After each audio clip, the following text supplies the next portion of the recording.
Assalamualaikum warahmatullahi wabarakatuh. A'udzubillah, bismillah, alhamdulillah, wassalatu wassalamu ala rasulillah, Sayyidina Muhammad ibn Abdullah, wa ala alihi wa ashabihi wa mawala, amma ba'du.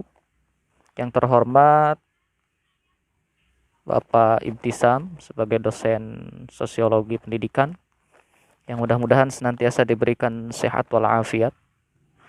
Juga teman-teman seperjuangan kami, mudah-mudahan senantiasa diberikan sehat walafiat. Perkenalkan, kami dari kelompok 4 yang akan mempresentasikan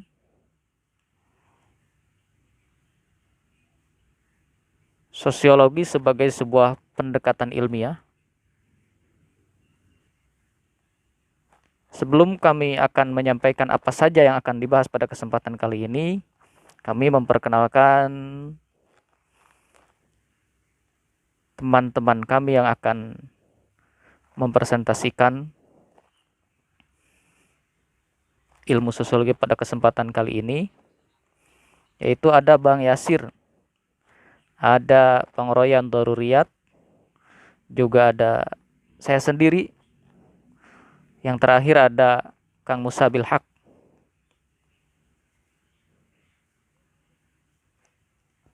Nah, teman-teman, ada pun yang akan dibahas atau teori konsep sosiologi sebagai pendekatan ilmiah yang akan dibahas pada kesempatan kali ini, setidaknya ada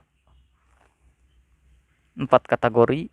Kategori yang pertama yaitu teori struktural fungsional, yang kedua ada teori struktural konflik, yang ketiga teori intraksionalisme simbolik, dan yang terakhir teori pertukaran. Itu yang akan kita bahas sama-sama. Untuk menjelaskan arti atau penjelasan dari semua itu, kami akan serahkan kepada rekan pemakalah kami. Baik, di sini saya akan melanjutkan materi pertama, yaitu teori struktural fungsional. Sebelum kita memasuki teori lain-lainnya, ada baiknya kita harus memahami pentingnya teori sosiologi tersebut. Mahasiswa dari disiplin manapun membutuhkan teori. Mahasiswa kedokteran, misalnya, harus mempelajari teori-teori sebelum melakukan praktek di laboratorium. Kemudian misalnya seorang mahasiswa keperawatan harus mempelajari teori injeksi sebelum dia memberikan injeksi kepada pasien. Demikian pun halnya dengan mahasiswa yang mempelajari ilmu sosiologi. Mereka harus mempelajari teori-teori sosiologi sebelum mereka melakukan penelitian di lapangan. Mereka harus mempelajari teori-teori sebelum melakukan analisa yang tepat tentang sebuah fenomena sosial. Mereka mesti mempelajari teori sebelum mereka memberikan interpretasi atas kenyataan sosial tertentu. Dengan kata lain, teori-teori sosiologi membantu seorang mahasiswa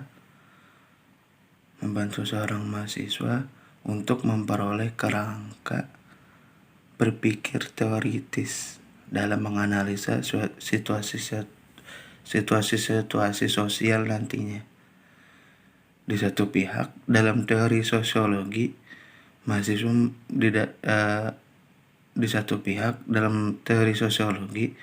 mahasiswa mempelajari konsep-konsep, istilah-istilah, dan ide-ide yang bisa diterapkan dalam dunia nyata, dalam kurung deduksi atau kuantitatif. Dan di pihak lain, mahasiswa yang mempelajari sosiologi juga harus membawa pengalaman-pengalaman nyata ke dalam studi akademis dan berusaha menjelaskannya dengan perspektif sosiologi. dalam kurung induksi kualitatif. Ini menurut Bernard Rau. Jadi berapa pentingnya memahami suatu teori sebelum kita menerapkan suatu disiplin ilmu gitu misalnya. Oke, untuk teori pertama yaitu teori struktural fungsional. Teori struktural fungsional berpijak dari suatu anggapan bahwa masyarakat bagaikan organisme hidup. Anggapan itu pertama-tama dikembangkan oleh Auguste Comte, kemudian Max Weber, Herbert Spencer, Emil Durkheim, Rudolf Brown, Malinowski, Parson, dan Robert K. Merton. Menurut Weber, masyarakat merupakan suatu sistem unsur-unsur yang saling bergantung satu dengan yang lain. Fungsionalisme struktural bermanfaat untuk menganalisis struktur masyarakat tertentu.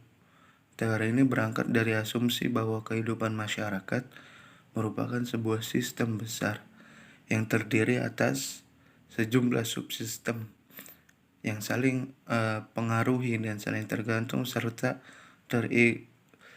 terintegrasi satu sama lain dalam membuat masyarakat itu berfungsi.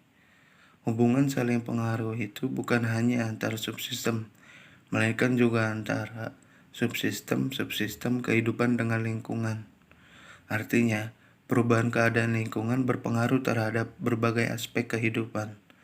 Dan sebaliknya, oleh karena itu model analisis ini biasa disebut model analisis sistem. Kesepakatan atau konsensus akan nilai di antara warga suatu masyarakat membuat masyarakat terintegrasi, bersatu dan stabil. Kalaupun terjadi perubahan itu berlangsung perlahan-lahan dalam keadaan seimbang tanpa guncangan sehingga terbentuk keseimbangan yang dinamis. Untuk materi selanjutnya akan dibawakan kepada teman kami. Dipersilakan. Saya di sini akan melanjutkan materi yang telah dibawakan oleh pemakalah sebelumnya. Teori berikutnya ialah teori struktural konflik. Teori konflik adalah teori yang memandang bahwa perubahan sosial tidak terjadi melalui proses penyesuaian nilai-nilai yang membawa perubahan, tapi terjadi akibat adanya konflik yang menghasilkan kompromi yang berbeda dengan kondisi semula.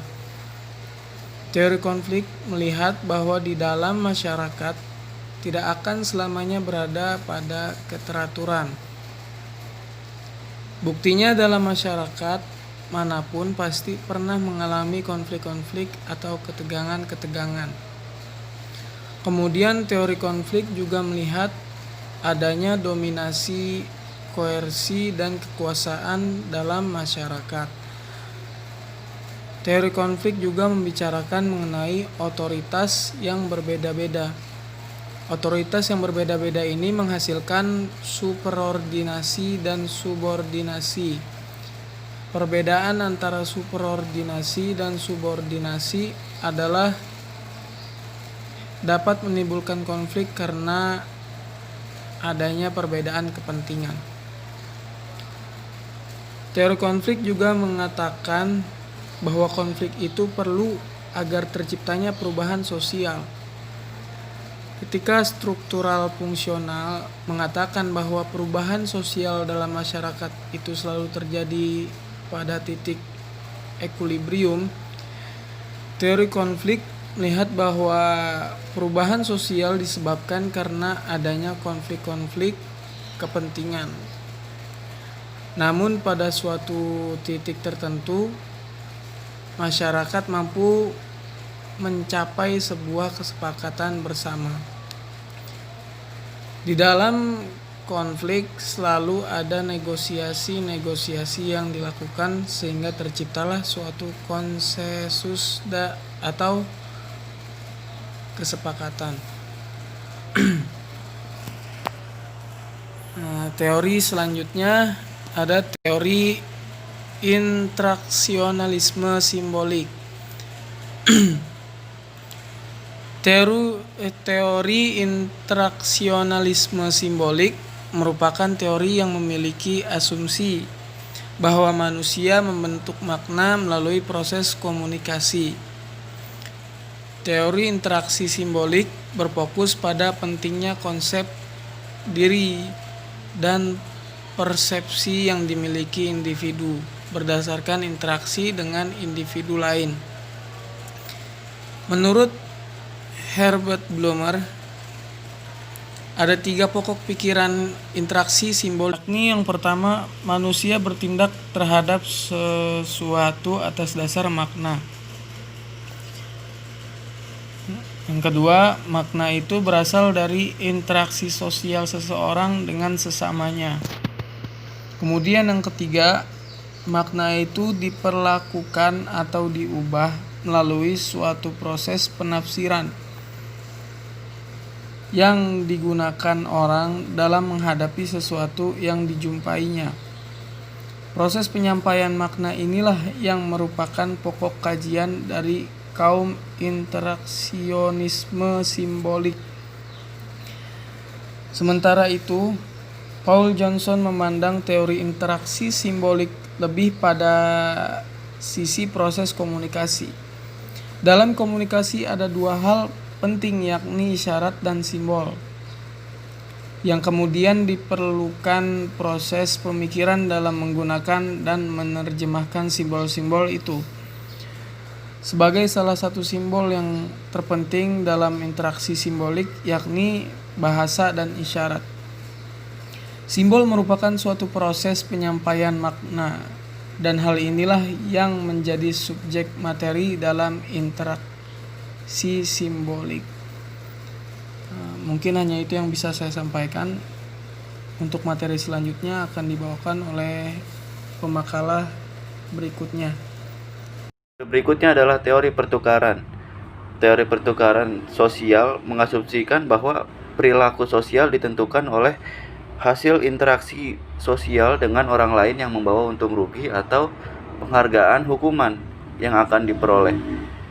Teori ini menawarkan sebuah model dalam menginterpretasi perilaku sosial yang berbasis pada pertukaran.